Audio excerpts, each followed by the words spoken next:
و دقامه هف روننجی بله هف رونستاندن جی هست دانی امشن دکارن هف روننجی لی روس عشق وانا عبد کاد لی کریمه ناز بکن چا پرچکی روسا دانسک لوگانسک و دانباسی اوانا تکنه وک دولت دو دولت نوا اوکراین دا حق به حق کینگی بغر من دیدی اوانا جی قایل نابه اوانا او دبی نکرنه نوا ناتوی نکرنه نوا باشه اروپای بله evet کک جورجیا یک پرسیار گدیش بکم هنک آمارتینی بلاف کرن لی هنک هیچ بردسته و دا تشتکه ابو کشتی و بریندارین ایرو هم یه روسیا و هم یه اوکراینیا آنها هر چفکانی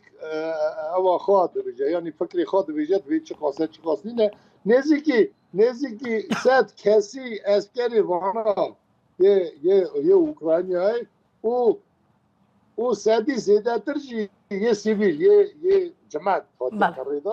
هر کسی که اوا خواد بجه اما نه کسی که حساب نکه کسی که نه او نکیه یعنی تشکی ساعت نه اینفورماسیون که سادی ساعت نه یالی حکومتی دو وکی بیگوته بله گلکس پاس که مباشریا برز جورجی پیوازی سروک کمالیا کردان ل دیاسپورای اوکراینیا کو ل باجار ویسک گلما بوی سپاس کم هفنجا کنفرانس روزنامه‌وانی یا سروک پولندای و روسا سروک کنسول اکیتو اروپا چارلز میشل برای وده چم بشک شویش ببینن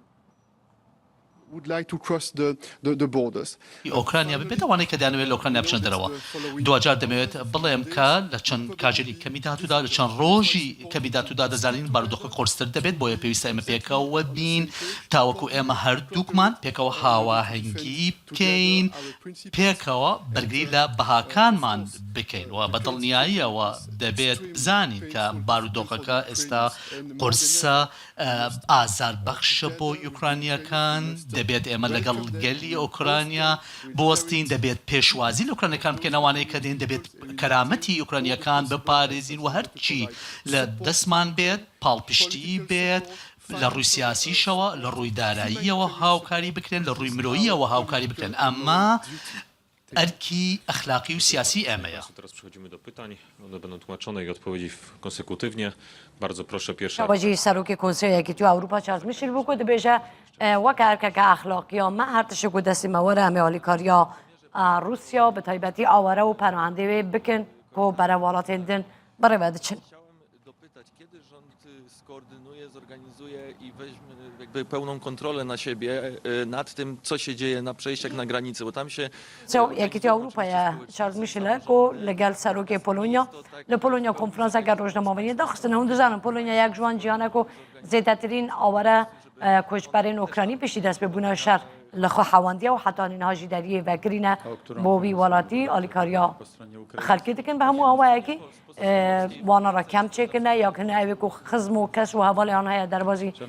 جوان دبن و هنک جی لوی داری نامینن بگمان والاتین دنجی وان پنابرانا یعنی جوان آوریانا لخود حوینن دوی واری داجی هفکاریه که مروی هم داستا دولت هم هم جی داستا ملت گلین وان ولاتین اروپی ده هیا بوان پنابرین اوکراینی zdecydowało o tym, że będzie walczyć i trzeba mieć najwyższy szacunek wobec takiej decyzji. Następowała selekcja ludzi. در بازی ناو هرما کردستان دبن لهرما کردستان شر دنابرا روسیا و اوکراینیا جی دنگ بدان که مزن دایه خلک نرین جدا لسروی شری هنه لی او دبیجن جبلی باندور آبوری یا وی شری لسر کردستان اگر روسیا سر بکوه دی باندور که مترسی دار لسر کردستان بکوه جی دنگ خلکیه بابەتی گەرمی سۆشیال میدیا لەم چەند ڕۆژەی ڕابردوو شەڕی لێوان رووسیا و ئۆکراینایە خەڵکی بە شێوەی جیاواز چالاکی ئەنجام دەدەن بەشێکیان با پۆستکردنی دیمەنە ناخەژێنەکانی جەنگ بەشێکی دیکەیان هەیە کە هاوسۆزی دەردەبڕن بە شێوەی تێکست و هەروەها هاشتاگ بەشێکی جیاوازتریش هەن کە گاڵتە و گەپ بەم جەنگەوە دەکەن ئێمە ئەمڕۆ لەناو بازاڕی هەولێر لە هاونیشتیمانیان دەپرسین کە بۆ چوونیان لەسەرم هێرشەی رووسیا بۆ سەر ئۆکراینیا چییە و گرنگی بەم هەواڵانە دەدەن کە لەسەر ئەم جەنگە بڵاو دەکرێتەوە کاکە ئەم کاتتان باش زۆر سپاس بۆ چوونی بەڕێستان چیە لەسەر ئەو هێرشەی رووسیا بۆ سەر ئۆکراینە والله هي إيش خرابة يعني لا همو إنسانك همو بشريتك هاي أخلاقي قبولناك يعني إيش تشوانية كدولة شوا عظيم جورا وجم كذا سر دولة تجي كتسكي جغرافيا مزور خرابة حتى دوران دكتاتورة حلوا مزوز خطر قال بران روسيا بشتوا أوان ديج لوتي أنا الشيء إن شاء الله نايل فلان بارباندن زور سيري هوالك عندك أيتو بري متابع أنا كم بري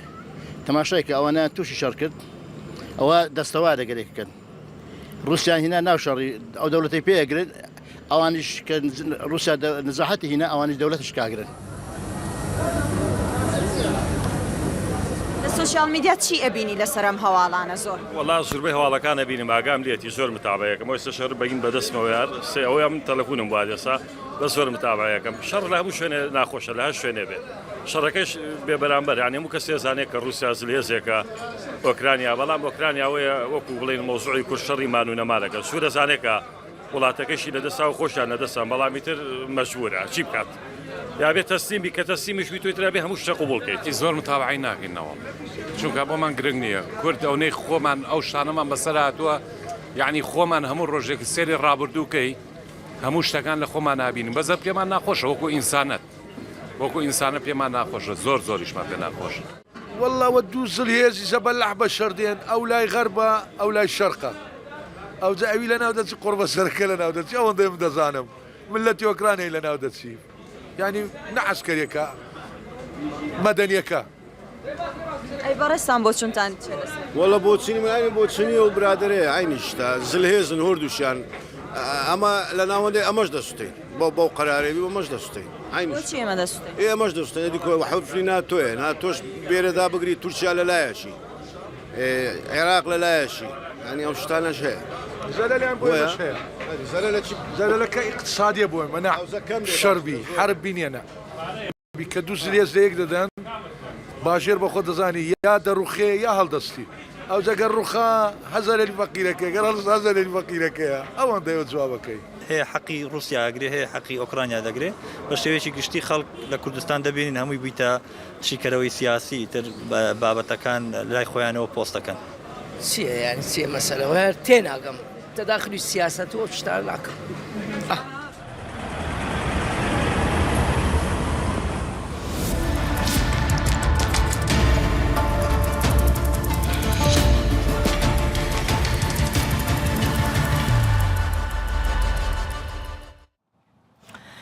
سروک اوکراینیا دو پیوندیک تلفنی در لگل سروک امریکا درخواست کرد که ارشا روسیا ددمک هری زود راواستینن سروک اوکراینیا ولودیمیر زلنسکی لسر توییتر بلاف کرد یکو پیوندیک تلفنی لگل سروک امریکا جو بایدن انجام دایه و تیده بحثا جزای ولاتین روژاوا لسر روسیا آلیکاری امریکا و ولاتین دن با اوکراینیا کرنه و دبیجه وی گوتیه دوی بلز روسیا راواستینن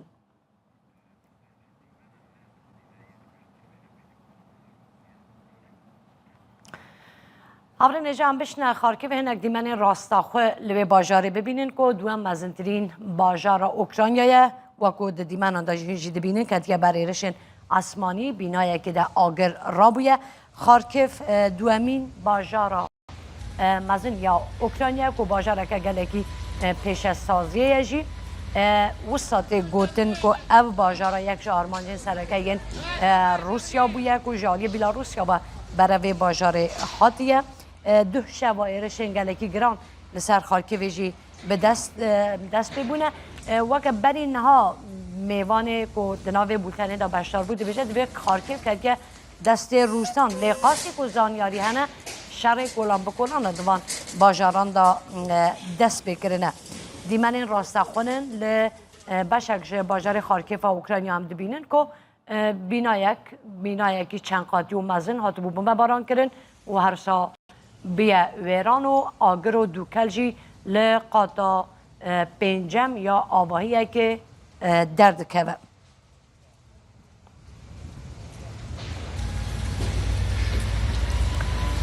بله هفته نجاو جی دیمن راستخول که بینه که لسر اکرانی رودا به تید دیتن دیاره که ارشک اسمانیا خورد لسر و باجار هاتیه کرن که بیناین قاهیم حرفینه و آگرجی لسر لیکتی هنک بینایا وزیر وگوستن کانادا عمر الخبراجی را گاندیا کو کانادای بریار دایا کو بندرین خو لپیشیا گمیان روسیا دوی هفته ده بگره کانادا حتی اینها کمک جزا لسر روسیا دا سپاندن کو دناف دا جزا کنا سروک روسیا ولادیمیر پوتین ارسا گرتنا اسمانوی والاتی لپیشیا بالافرین روسیا قدخه کرنا کار کرنا سزاین دارایی کانادا لگل بانکا ناوندیا روسیا جی هنه عمر الخبرا گوتیه دوی روسیا باج و جزای ارشکنا سر اوکراینیا بده او ایرو گاوین پیویس جبو گرتنا آب و بندر کانادای لپیشیا گمی روسیا داویژن سرک وزیر کانادا جی هروسا هاورده کرنا پترول روسیا جی قدخه کریه دو بریتانیا جی در باسپونا هر جور گمیه که روسی بونا بندرین خو قدخه کرد جالیه خوبه وزیر وگوستنا بریتانیای گراند شاپس داخاز ولات دنجی کریه که رنه بندرین وار بگزن کمپانیا یا اینی یا پترول جی به نیت کو ج پروژه یا هلا غازه یا روسیا و ترکیه وکشه یک ج بالافروان هری نافدار و باش جهان کو چند خلات جی ورگرت بون ده شرده حاتا کشتن سروک شهرداری باجار بولتاوا دیمیتر لونین را گاندیا کو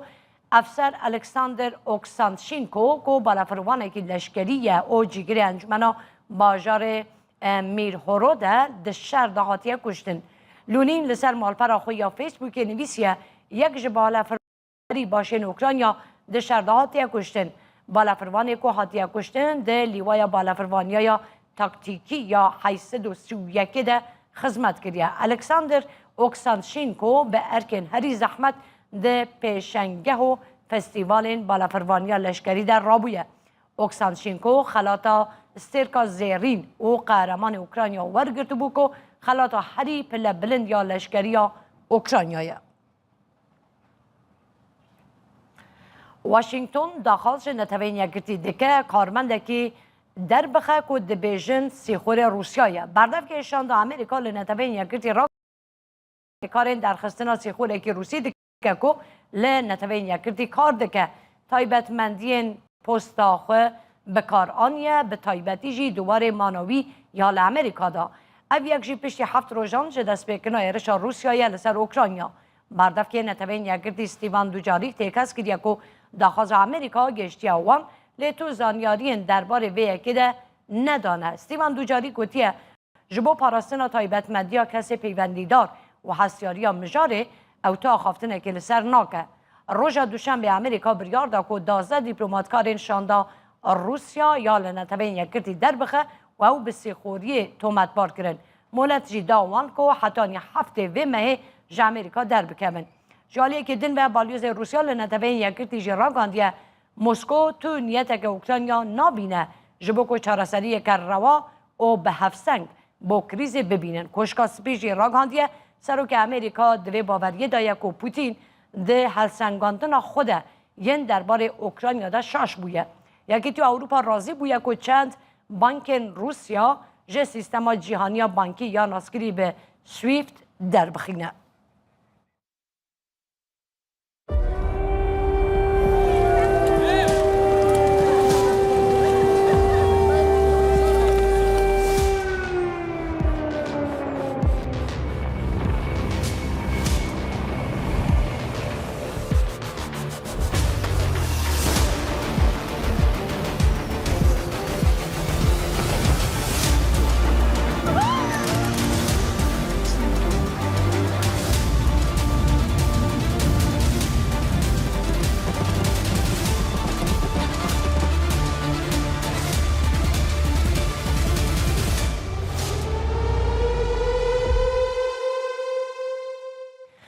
هاور نظام هاورا بشنه سر سینور اوکراینیا و پولندا او دوریه که یک جوان دریانه یک جوان ولاتانه که پیرانی ولاتین حوالاتین اوکراینی پشتی شهر برای خدانه و داری اواجی سینور نابرا هر دو ولاتانه که خلق اوکراینیا اوین که لباجارین وان کتیه بر ارشن آسمانی و بجاین روسیا و در فتر روی دیتن برای وی سینوری دروین همو جاره دیمان انداجیته دیتن هر ساعته گوتن که ریزه که گلکی دور و درش ج خلقی لسروی سینوری راد واسن جبو که بیداری را در باس ببین لهنك بحث دجي هن سبارت في داري او جاوكو او کوچبرن افغانی یان یم بیانین دنه کو بر اوکراینیا بونه دما کو خدگین وی سینوری پولند داش بو او جی درباز بر واقع خلک روسیا راستی ارشو گفن پلیسن پولند داتنه او ریل وان دگرن اواجی لناف روزنامه اوکراینیا دات شیکوسا بلاو بویا او ساته گوتن به تایبتی افغانیان شکاتا وی یکی کرنر نتابن یکی دی بجا حتی اینها زیدتش 9 میلیون خلک اوکراینیا جبی سینوری درباز بونه و پنابری والات جیران بونه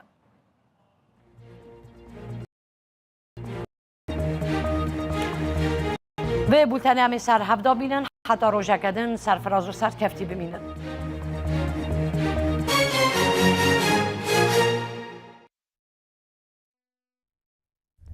نوچه به سپونسریا آوا لایف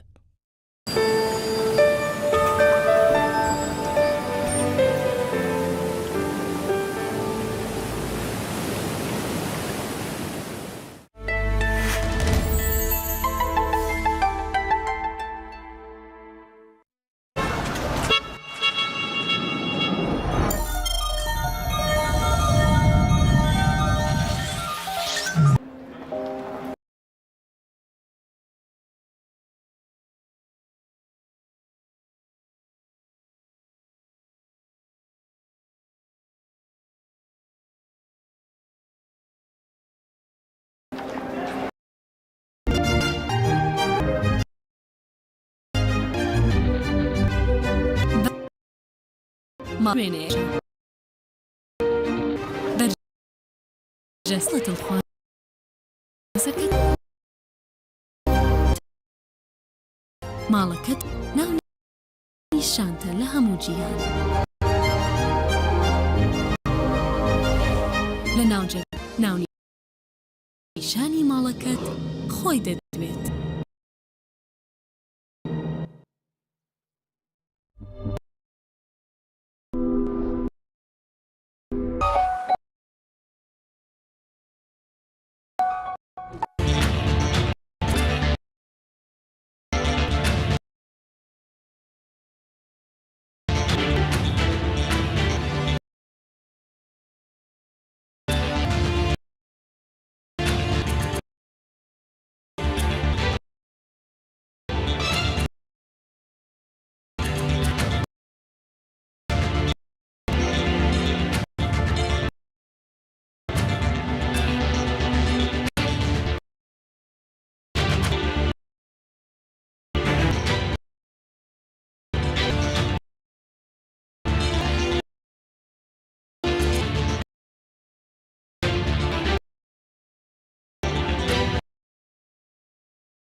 لسنا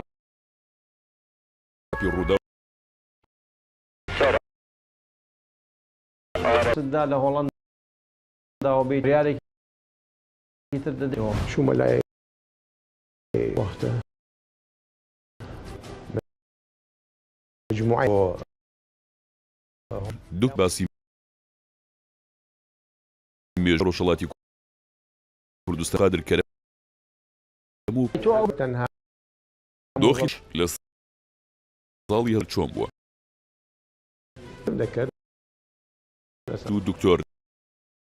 نجم زيشك شيبو يراو لويا كمين جابو هذا كان سامي عبد الرحمن ند أوروبا دات أمانة وتشندين بابتي بردا بانجامور كا جير بيستودو ساتو دو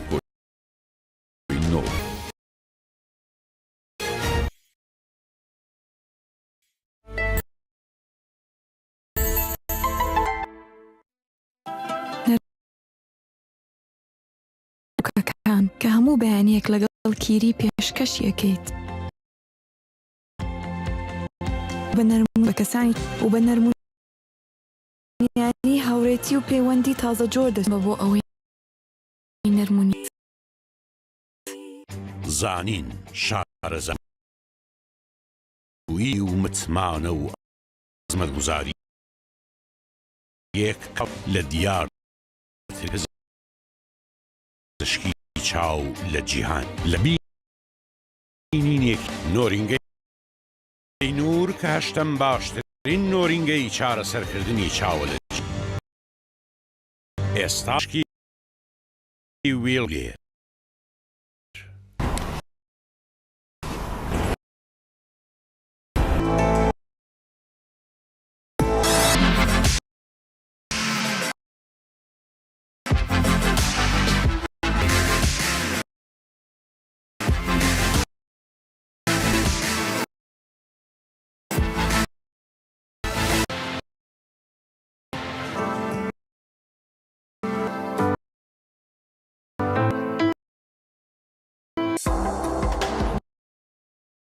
وەڕێک بیردی بکەن بە ژمارانەی خوارەوە 833 211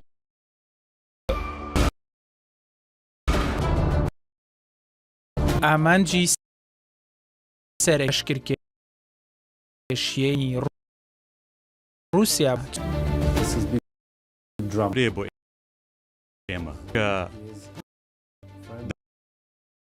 دەوڵە و دۆستە بۆسیدا خەڵینی بەشی ئەوان هێز نانێرن بۆ ئۆکراینە نەوێ ڕووبەڕوو ئۆکراینە وێران بکەین یان هەشتی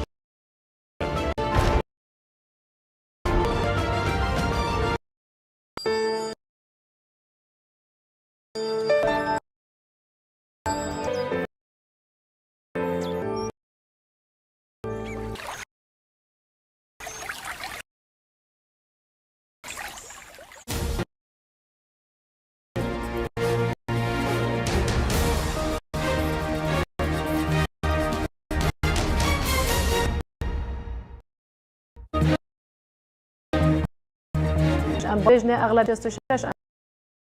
اندام قلب زياده چاوەڕێم دەرگای خۆ بەربژێرکردن بۆ بەکی فراکسیۆنی پارتیەڵەیە بەربژێرکردن بە دەنگ پەرلەمانتاران هەیە یەکێتی ئەوروپا لە شارەکان خاشانەوەکردنی سنتەری سەڵاتی دووبارەکردنەوەی دەرگای خۆبربژێرکردن بۆ پۆستی سەرۆکۆمار دایە پەرلەمانی خستۆتەوە ساحەی پەرلەمانی عێراق و ئەندامانی پەرلەمان بە تایبەتی بۆ ئەوەی پەرلەمانتاران بڕیاری کۆتایی لەبارەی بربژێرەکان بدەن بە دەنگدان ئەوە یەکلاکەنەوە کە جارێکی دیکە دەرگای خۆبربژێرکردن دەکرێتەوە یاننا. سەرۆکی فراکسیۆنی پارتی لە ئەنجومەنی نوێنەرانی عێراقڵێ لە کۆبوونەوەی ئەنجومەنی نوێنەران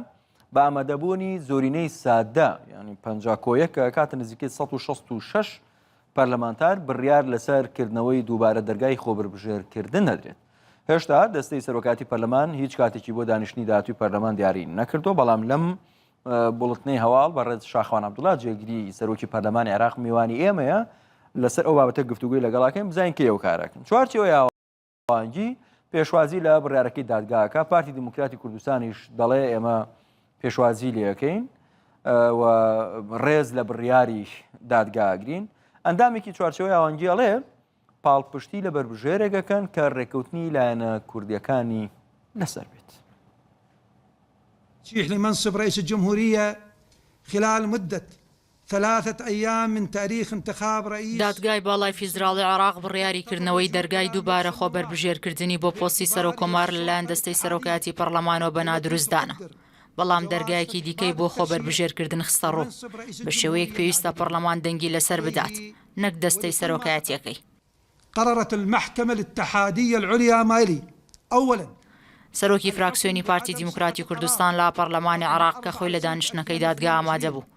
دەڵێت کۆبوونەوەکەی پەرلەمان زۆرینەی سادەی پێویستە و باسی هەندێک شێکری یەکگوتی خلال مدة وجيزة وەیەک جاریش بیت ئەنجومەنی نوێنەران دکو بیت هەروەکی هەمی جەلساتت عادی 166 ئەندام بەشدار بن و پشتی هەنگی ئێکلایی تێتەکردن بدەنگدانێن سەروی بابەتی ئایا مثلا وەبیتەوە دەرگەهێ خۆکان دیتکردنێ هانە گۆرای طبعا ئەغلبیە البسيطة دەنگدان بێتەکردن بەپەسەندکردنی کردنەوەی دەرگای خۆبەربژێرکردن لەلایەن پەرلەمانەوە لە دوای 2023ەوە دەبێتە یەکەم جار بۆ سێەم جار دەرگای خۆبەربژێرکردن بۆ پۆستە دەکرێتەوە. لا 22 مانگی ڕابردوشدا سەرۆکایەتی پەرلەمان ناوی 33 بربژێری ڕاگەیان کە خۆیان بۆ پۆستی سەرۆکۆمار بربژێر کرده بوو لە کاتێکدا جاری یەکەم 24 بربژێر بوون. چوارچەوە یاوەهەنگی شیعەکان کە زۆربەی لایەنە شیعەکان لە خۆ دەگرێت جگە لە ڕەوتی سەدر پێشوازی لا بڕیارەکە دەکەن و قسەی خۆشیان هەیە.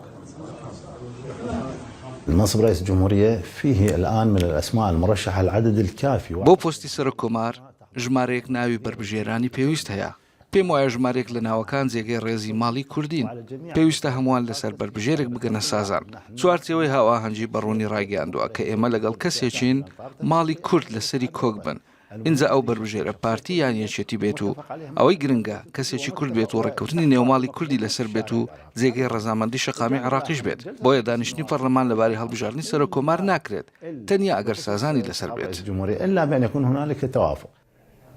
تا ئێستا سەرۆکایەتی پەرلەمان هیچ وادەیەکی کۆبوونەوەی پەرلەمانی دیاری نەکردووە بۆ دەنگدان لەسەرکردنەوەی دەرگای خۆبەربژێرکردن بۆ پۆستی سەرۆکۆمار. بەپێی دەستوری عێراق دەبێت لە ماوەی 30 ڕۆژدا دوای یەکەم کۆبوونەوەی پەرلەمان سەرۆکۆمار هەڵبژێردرێت بەڵام 50 ڕۆژ تێپەڕی و سەرۆکۆماری نوێش هەڵنەبژێردراوە. کەمێکی دیکە لەگەڵ بەڕێز شاخەوان عەبدوڵڵا جێگری سەرۆکی ئەنجومەنی نوێنەرانی عێراق هەم لەبارەی بڕیارەکەی دادگای فدراڵی کە پلانی پەرلەمان چییە کەی کۆ بێتەوە ئەو پرۆسە یاساییەکەی دەست پێ کات جگەرەوەش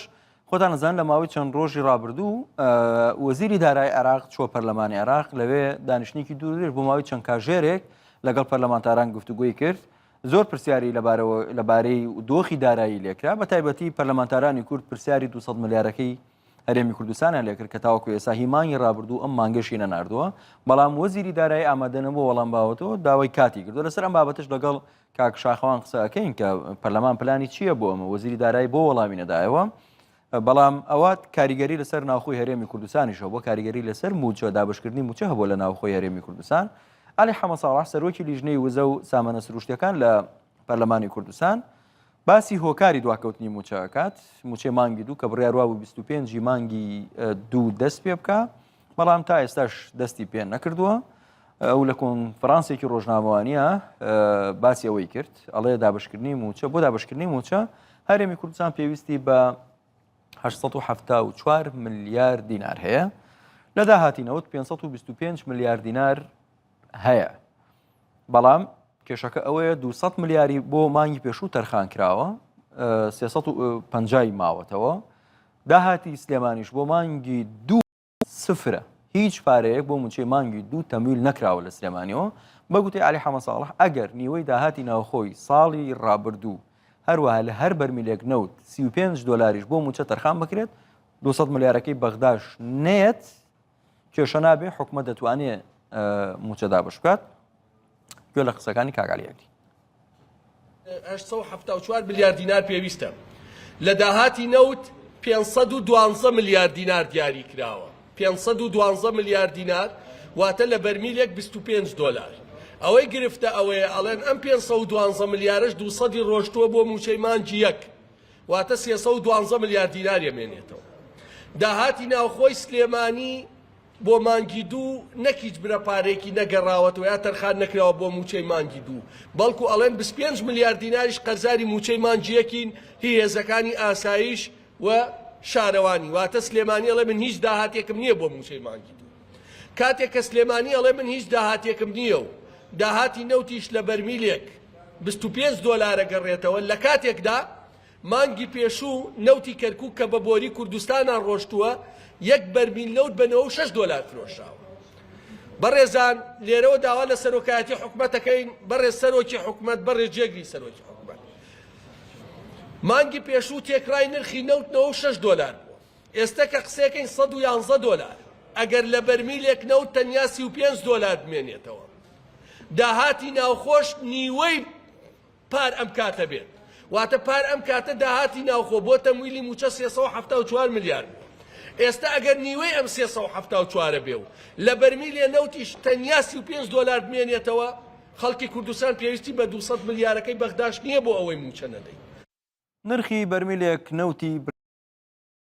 پڕ ئاستێکی پێوانەی هەیە لە ماوەی 8 ساڵی ڕابردووە نەگەیشتوەتە ئاستا بەپێی بۆرسەی جیهانی ئەو نرخانە بێت کە ئەمڕۆ لە بۆرسەی جیهانی هەبوو نرخی بەرمیلێک نەوتی برند گەیشتە 111 دلار و بەرمیلێک نەوتی سووکی تەکساسیش بۆ نزیکەی 110 دلار بەرز بووە بەرزبوونەوەی نرخی نەوت بەو شێوەیە لە مانگی ئابی 2014 بوو و تاوەکو ئێستا ئەو نرخی تۆمار نەکردووە ئەگەر سزاخستنە سەر کەرتی وزەی رووسیا ئەوە وای کردووە کە نرخی نەوت زیاتر بەرز بێتەوە رووسیا دابینکەرێکی سەرەکی سوتەمەنیە بۆ وڵاتانی ئەوروپا ئێستاش بەهۆی ئەو هێرشانەوە ئەو شەڕ و ئاڵوزیانەی کە لە نێوان رووسیا و ئوکراینیا هەیە سزای بەسەر رووسیا سەپاندووە. ئەمڕۆ تەرمی زوبێدە سعید ئۆمەر داکی کۆسە ڕەسوڵ عەلی سەرۆکی ئەنجومەنی باڵای سیاسی و بەرژەوەندی یەکێتی نیشتیمانی کوردستان لە گوندی شیواشۆک لە نزیک کۆیە لە خەزای کۆیە بە خاک سپێدرا دوایەوەی هەرم ڕۆژ لە ڕێگە فڕۆکخانین و دەوڵەتی هەولێرەوە تەرمەکەی گەیشتەوە هەرێمی کوردستان دەرباز کۆسە ڕەسوڵ کارگێڕی مەکتەبی سیاسی یەکێتی نیشتیمانی کوردستان بە ڕووداوی ڕاگەیان تەندروستی باوکی باشە بەڵام پزیشکان پێیان گوتووە باشترە بەشداری مەراسیمەکە نەکات ئەوەش لە پێناو سەلامەتی تەندروستی ئەو بووە هەروەها گوتی پرسەکەی 2 ڕۆژە خایەنێ و ئەمڕۆ بەیانی لە سلێمان ئەمڕۆ لە هەولێر و بەیانی لە سلێمانی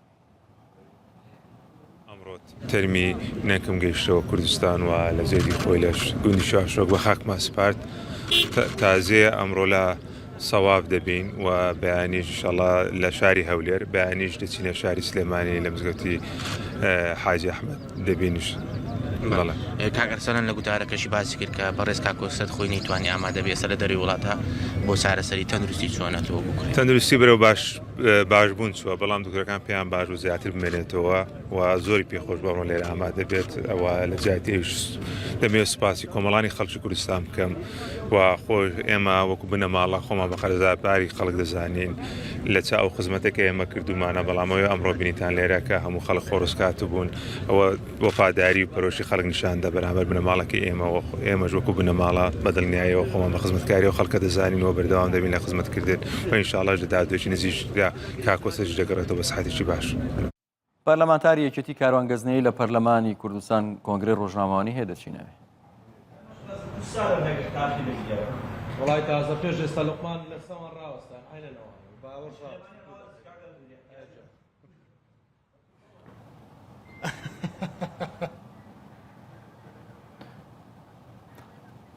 دەگەڕێنەوە ئەو کۆنگرە ڕۆژنامەنووسیەکەی دەستی پێکرد هێشتا دەستی پێ نەکردو. گەورە مهرەبان تاوان ئەمڕۆ بەندامی پەرلەمانی کوردستان بە حەقێکی پێڕەوی بایکۆت دانیشتنی پەرلەمانی کوردستانم کرد لەسەرەوەی کە بەرنامەی کار تێبینی جدیم هەبووە لەسەری و پێشتری چەندان جار ئاماژەم بۆ کردووە دانیشتنی پەرلەمان کە گەیەک لە مادەی 16 پێڕەوی ناوخۆی پەرلەمانی کوردستان دەسەڵاتی سەرۆکایەتی پەرلەمانی کوردستانە ئەم بەرنامەی کارە دەبێت لەگەڵ هەلومەرجی ئێستای زۆرفی دارایی و سیاسی و کۆمەڵایەتی خەڵکی هەرێمی کوردستانیەکان گیر بێت بۆ خزمەت بە کۆمەڵانی خەڵکی کوردستان بکات بەڵام بەداخەوە من چەند جارێکە دەبینم کە ئەم بەرنامەی کارە لە خزمەتی کۆمەڵانی خەڵکی کوردستان دانیە وەکۆی ئەمڕۆ بینیمان کە درێژراوی دانیشتنی دوێنێ بووە بۆیە بەندە پێی وا بوو کە بەشێک لە پەرلەمانتارانش لە ڕێگەی خاڵی پێڕەویەوە باسییان لەوە کرد کە دەبێت دانیشتنی پەرلەمان لەسەر ئەم یادداشتانە بێت کە ئەندامانی پەرلەمانی کوردستان ئاراستەی دەکەن بە تایبەتی لەسەر بابەتی داهات و موچە کە دوو بابەتی ئانی و گرنگن پەیوەستن بە تەواوی کۆمەڵانی خەڵکی کوردستانەوە بە دەرفەتی دەزانم لێرەوە چەند پرسێکی گرنگەیە کە باسی بکەم لە ئێستادا دۆخی هەرێمی کوردستان لە ژێر مەترسێکی گەورەدایە بڕیاری دادگای فێدراڵی هەیە بۆ ڕاگرتن و هەڵوەشانەوەی یاسای ژمارە 22 ساڵ 2007 کە یاسای نەوت و غازی هەرێمی کوردستانە دۆخی موچەخۆرانی هەرێمی کوردستان لە ئاستێکی یەکزار مەترسیداردایە تا ئێستا موچە نەبووە بە هەواڵیش تەنانەت ڕانەگەێنراوە کە موچە خۆرانی هەرێمی کوردستان کەی دابەش دەکرێت لە هەمان کاتدا بازار بە شێوەیە گران بووە کە نرخی شتومەک و دەرمان و خۆراک بە تایبەتی بە ڕێژەیەکی بەرچاو بە ڕێژەی سەدایەک و 2 بەرز بۆتەوە لە چاو ماوەکانی ڕابردوو بەڵام دووبارە دانیشتنی پەرلەمان لەسەر بابەتانێ من حەز دەکەم بەرچاوڕوونیەکیش بدەم لە هەمان کاتدا لەسەر داهاتی هەرێمی کوردستان لە ئێستادا کە ئێمە قسەی تێدا دەکەین حالیەن نرخی بەرمیلێک نەوت 111 دلار و 13 سنت نزیک بۆتە لە 112 دلار بەداخەوە لەگەڵەوەی کە نرخی نەوت 112 دلارە هێشتا حکومەتی هەرێمی کوردستان بیانووی ئەوەی هەیە کە ناتوانێت موچەدا بەش بکات بە بیانووی نەبوونی 200 میلیارد دینارەکە لە بەغداوە کە نەهاتووە من حەز دەکەم لێرەوە ڕقەمانە ڕوون بکەمەوە و مەسئولیشم لەو ڕقەمانە کە مانگانە وەکو حەقێکی پەرلەمانتاری بۆ خەڵکی بۆ کۆمەڵانی خەڵکی کوردستان ڕاماگەیاندوون ئێستا بە گوێرە راپۆرتەکانی دیلۆیت کە 42 داهاتی نەوت هەرێمی کوردستان دەگەڕێتەوە بۆ خەزانەی حکومەتی هەرێمی کوردستان کە 47 دلار و 4 سنت دەکاتە 20 میلیۆن و 227,200 دلار بۆ یەک ڕۆژ لە مانگێکدا دەکاتە 606 میلیۆن دلار واتە دەکاتە 898 میلیارد دینار کە ئەمە داهاتی نەوتی هەرێمی کوردستانە و سەرباری ئەوەی کە 152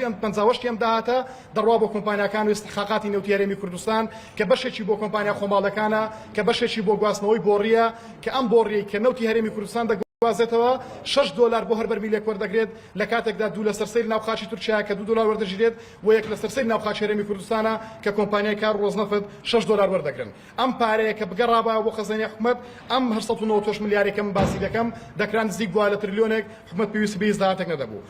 موچە خۆرانی هەرێمی کوردستان 900 میلیارد دینارە ئێستا حکومەت تەنها لە نەوت نزیکەی 900 میلیارد دیناری دەست دەکەوێت هێشتا بیان و پاساوی هەیە بۆی موچە دابەش نەکات سەرباری ئەمانە داهاتی خاڵە سوورەکان نزیک بۆتەوە لە 300 میلیارد دینار لێرە و لەوێ گوێمان لێ دەبێت کە پارێزگای سلێمانی داهات ناژێڕێتەوە ئەمە یەکێکە لەو دیاردانەی کە کێشەیەکی گەورەی لە هەرێمی کوردستان مەسەلەی داهاتە کە داهات لە تەواوی خاڵە سوورەکان مەشاکیلی گەورەی لەسەرە هەم لە برایم خەلیلەوە تا دەگاتە باشماق ئەم کێشەیە پێویستە ئێمە یاداشمان داوە بە سەرۆکایەتی پەرلەمان پێویستە زوو بە زوو چارەسەر بکرێت بەڵام باسکردن لە داهاتی ناوخۆ بەتەنیا تەنها دیزە بە دەرخۆنەکردنە و پشتگوێخستنی مەلەفی نەوتی ئەمە پاساوێکی حاشا هەڵنەگرە بۆ پەردەپۆشکردنی گەندەڵی و دزی لە مەلەفی نەوتی لە هەرێمی کوردستاندا وەکو بینیمان چۆن لە ماوەکانی ڕابردوو کە حکومەتی اتحادی دادگای اتحادی لە عراق بڕیاری دەرکرد لە ئەنجامی سیاسەتی چەوتی هەرێمی کوردستان وای کرد کە بڕیارێک دەربچێت ئەم بڕیارە وا بکات کە کێشەیەکی گەورە بۆ هەرێمی کوردستان دروست بکات لێرەوە دەمێ ئاماژە بەوەش بکەم کە ئێستا کاتێتی بۆ جارێکیش بێت بەرپرسان و سەرکردایەتی سیاسی کوردی و حکومەتی هەرێمی کوردستان واز دەکەن لە ڕقی و عینادی سیاسی بێنێت و ڕقەیەکی تەفاوزی سیاسی هەم لە ڕووی تەکنیکی هەم لە ڕووی سیاسی و مفاوەزاتی عولیاوە ئامادە بکات بۆ دانان بە بڕیارەکە و هەروەها بۆ جارێکیش بێت لە پێناوی گەل و نیشتیمانەکەی سازش بکە بۆ بەدەستێنانی حەق و شایستەدارایەکانی کۆمەڵانی خەڵکی کوردستان ناکرێت چیتر کۆمەڵانی خەڵکی کوردستان هاوڵاتیانی ئەم هەرێمە بازی کە لە ڕقی سیاسی بەشێک لە بەرپرسەکانمان بدەن کاتی ئەوێ دووبارەی دەکەمەوە کە سەرکردایەتی سیاسی کوردی دام بۆ بڕیارەدا بنێت و کارێک بکات کە لە پێناوی بەرژەوەندی خەڵکی کوردستان تەفاوز لەگەڵ حکومەتی عراقی بکات بۆی حەق و شایستەدارایەکانی خەڵکی هەرێمی کوردستان زامن بکات لە دەستوری هەمیشەی عراقدا و بودجەی تەواو کۆنفرانسی ڕۆژنامەوانی کاروانگەزنەی پەرلەمانتاری یەکێتی بوو بەشێکی مانگواستەوە دواتر لەسەر هەندێک بابەتی قسەکەین دێنەوەلات.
نایەوێت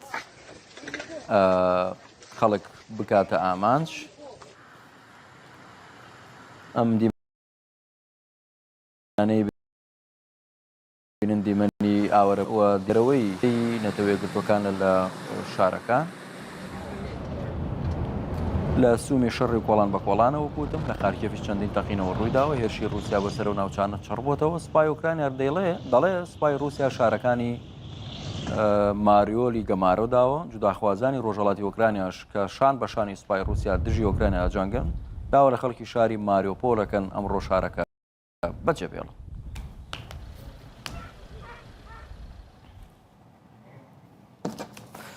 لەسەر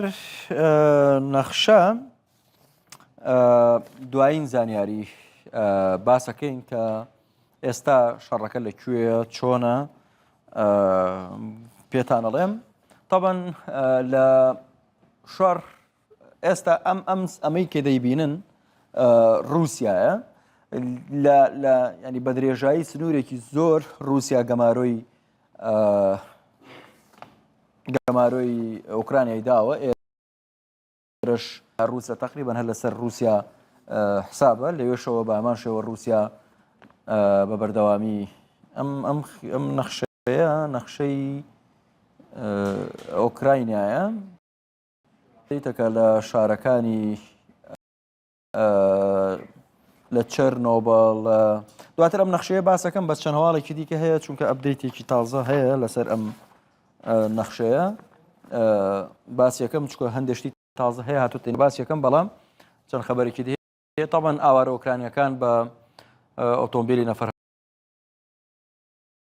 هەڵگر خۆیان دواتر دانگ لەوێ لەلایەن ڕێکخراوە مرۆیەکان حکوومەتی هەنگاریاوە پێداویستی سەرەتایان پێدرێت نەتەوەیەکگرتوەکان ڕایگەیانەوە پێویستیان بە ملیارێک و حەوی ژیانێکی ئاسایی بۆ ئاوارە ئۆکرانیەکان دابین بکەن فراهم بکەن ژمارە ئاوارە پەنابەرەکان گەیشتووەتە ملیۆنێک ئاوارە و پەنابەر ئەوانەی لە ناوخۆ و ئەوانیش پەنابەر بوون بۆ وڵاتانی دیکە گەیشتووەتە ملیۆنێک و 435,000 کەس پەنابەرێکی ئۆکرانی لە ڕۆمانی ئاڵێ من زۆر خەم چونکە من خێزان دایک و باوکم ئێمە ئەم شەڕەمان داوا نەکردبوو.